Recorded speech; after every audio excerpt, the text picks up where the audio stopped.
තුට්ටි සුඛාය ඉතරීතරේ.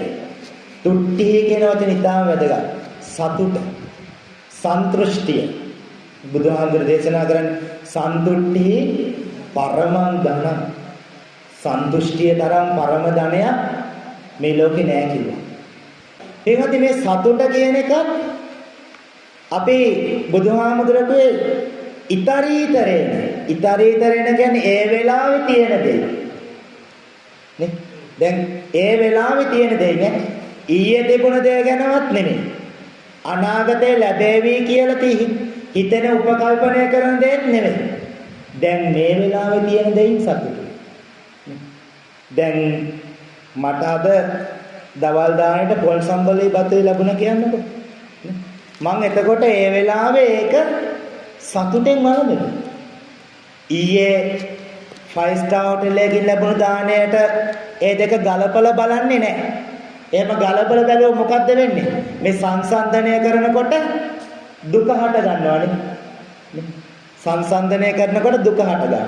ඒ නිසා මේ වෙලාවේ තියෙන දෙයින් තෘප්තිමත් වෙනවා, සතුටු වෙනවා.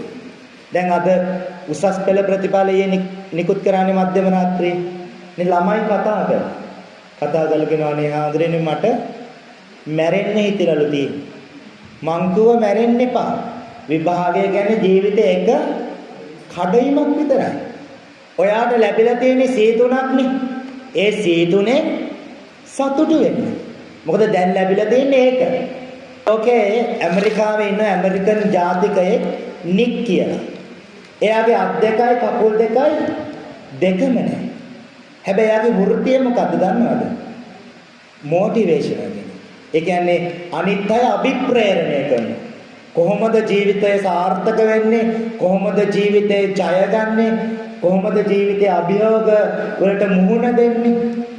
හැබැයි අපි යාගේ රූපේ දිහා බලන නිර්ණය කරමු මෙයා කොහොමද අපිට මේවා කියන්නේ කියලා. හැබැයි එයා සතුටෙන්ම ඉන්නවනේ. ලස්සන බිරිඳක් ඉන්න, ලස්සන දරුවෙක් ඉන්න, සතුටෙන් ඉන්න. අනිත් අයත් දිරි ගන්නවා. ඒතර ලෝකේ ගොඩාක් එහෙම තමයි අභිප්‍රේරණය කරන අය කායික දුර්වලතා තියෙන. හැබැයි අය අභිප්‍රේරණය කරනවා. ඒතර බලන්න තථාගතයන් වහන්සේගේ අභිප්‍රේරණය මේ වෙලාවේ තියෙන දෙයි සතුටු වෙන්න. ඒක තමයි පරම ධනය. ඒක සතුටු වෙන්න පුළුවන් නම් එයාට ඒක සැපයක්. ඒක සැපගෙන දෙන කාරණාවක්.